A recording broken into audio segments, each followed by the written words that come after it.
here now. Long ways off. Now, if we run at top speed, 48 hours will put us here, and that'll put us in front of him.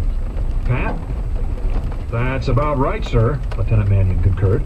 You're figuring he ran the route at full speed, then settled down. Makes sense. He wouldn't need the quiet drive in that damned maze. It gives him a free shot for 400 or 500 miles. So why not uncrank his engines? That's what I'd do. That's what we'll try to do then. We'll radio in for permission to leave toll booth station and track this character down. Jonesy, running at max speed means you sonar men will be out of work for a while. Set up the contact tape on the simulator and make sure the operators all know what this guy sounds like, but get some rest. All of you. I want you at 100% when we try to reacquire this guy. Have yourself a shower. Make that a Hollywood shower. You've earned it. And rack out. When we do go after this character, it'll be a long, tough hunt. No sweat, Captain. We'll get him for you. Bet on it. You want to keep my tape, sir? Yeah. Mancuso ejected the tape and looked up in surprise. You sacrificed a Bach for this? Not a good one, sir. I have a Christopher Hogwood of this piece that's much better. Mancuso pocketed the tape. Dismissed, Jonesy. Nice work. A pleasure, Captain. Jones left the attack center, counting the extra money for jumping a rate.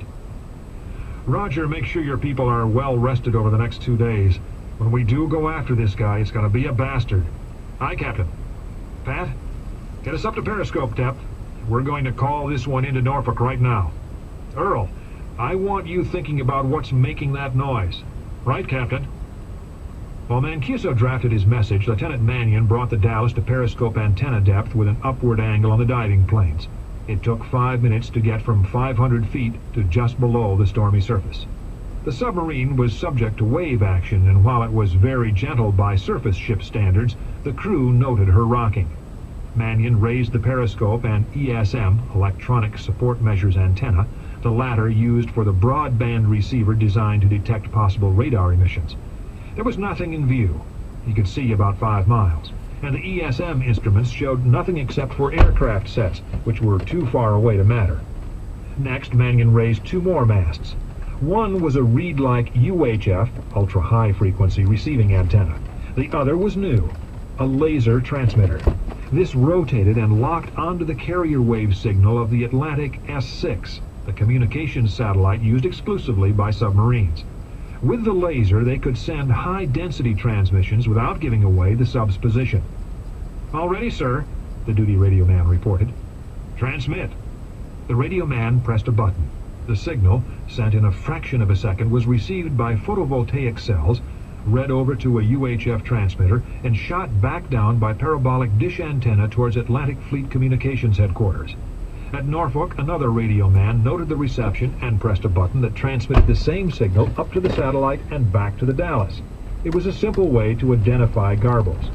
The Dallas operator compared the received signal with the one he'd just sent. "Good copy, sir." Mancuso ordered Mannion to lower everything but the ESM and UHF antennae. Atlantic Fleet Communications. In Norfolk, the first line of the dispatch revealed the page and line of the one-time pad cipher sequence, which was recorded on computer tape in the maximum security section of the communications complex. An officer typed the proper numbers into his computer terminal, and an instant later the machine generated a clear text. The officer checked it again for garbles. Satisfied there were none, he took the printout to the other side of the room where a yeoman was seated at a telex. The officer handed him the dispatch. The yeoman keyed up the proper addressee and transmitted the message by dedicated landline to ComSub-Lant operations, half a mile away.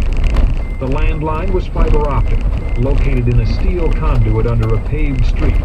It was checked 3 times a week for security purposes. Not even the secrets of nuclear weapons performance were as closely guarded as day-to-day tactical communications. ComSub-Lant operations. A bell went off in the operations room as the message came up on the hot printer. It bore a Z prefix which indicated flash priority status. Z 090414 Z December. Top secret Theo. From USS Dallas to ComSub-Lant. Info. Sink Lant Fleet. Red Fleet, Sub-Ops. 1. Report anomalous sonar contact about 0900Z 7 December and lost after increase in Red Fleet sub-activity. Contact subsequently evaluated as Red Fleet SSN/SSBN transiting Iceland inshore track towards Route 1. Course southwest, speed 10, depth unknown. 2. Contact evidenced unusual acoustical characteristics. Signature unlike any known Red Fleet submarine. 3. Request permission to leave toll booth to pursue and investigate. Believe a new drive system with unusual sound characteristics being used this sub. Believe good probability can locate and identify. A lieutenant junior grade took the dispatch to the office of Vice Admiral Vincent Gallery. Com Sub Lant had been on duty since the Soviet subs had started moving. He was in an evil mood. Flash priority from Dallas, sir. Uh-huh. Gallery took the yellow form and read it twice. What do you suppose this means? No telling, sir. Looks like he heard something, took his time figuring it out, and wants another crack at it. He seems to think he's onto something unusual. Okay, what do I tell him? Come on, mister, you might be an admiral yourself someday and have to make decisions. An unlikely prospect, Gallery thought. Sir, Dallas is in an ideal position to shadow their surface force when it gets to Iceland. We need her where she is. Good textbook answer. Gallery smiled up at the youngster, preparing to cut him off at the knees. On the other hand, Dallas is commanded by a fairly competent man who wouldn't be bothering us unless he really thought he had something. He doesn't go into specifics, probably because it's too complicated for a tactical flash dispatch, and also because he thinks that we know his judgment is good enough to take his word on something. New drive system with unusual sound characteristics.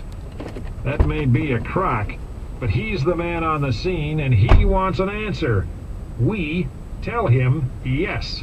Aye, aye, sir, the lieutenant said, wondering if the skinny old bastard made decisions by flipping a coin when his back was turned. The Dallas. Z 090432Z, December. Top secret. From Com Sub Lant to USS Dallas. A. USS Dallas Z 090410Z, December. B. Com Sub Lant. Instructions 2000.5. Op area assignment N04220. 1. Request reference A granted. 2. Areas Bravo, Echo, Golf, reference B, assigned for unrestricted ops 090500Z to 140001Z. Report as necessary. Vice Admiral Gallery sends. Hot damn! Mancuso chuckled. That was one nice thing about Gallery. When you asked him a question, by God, you got an answer. Yes or no, before you could rig your antenna in. Of course, he reflected, if it turned out that Jonesy was wrong, and this was a wild goose chase, he'd have some explaining to do. Gallery had handed more than one sub-skipper his head in a bag and set him on the beach. Which was where he was headed regardless, Mancuso knew. Since his first year at Annapolis, all he'd ever wanted was command of his own attack boat. He had that now, and he knew that the rest of his career would be downhill. In the rest of the Navy, your first command was just that, a first command. You could move up the ladder and command a fleet at sea eventually, if you were lucky and had the right stuff. Not submariners, though. Whether he did well with the Dallas or poorly, he'd lose her soon enough. He had this one and only chance. And afterwards, what? The best he could hope for was command of a missile boat. He'd served on those before and was sure that commanding one, even a new Ohio, was about as exciting as watching paint dry. The boomer's job was to stay hidden. Mancuso wanted to be the hunter. That was the exciting end of the business. And after commanding a missile boat, he could get a major surface command. Perhaps a nice oiler. Would be like switching mounts from Secretariat to Elsie the Cow. Or he could get a squadron command and sit in an office on board a tender pushing paper. At best in that position, he'd go to sea once a month, his main purpose being to bother sub-skippers who didn't want him there. Or he could get a desk job in the Pentagon. What fun. Mancuso understood why some of the astronauts had cracked up after coming back from the moon.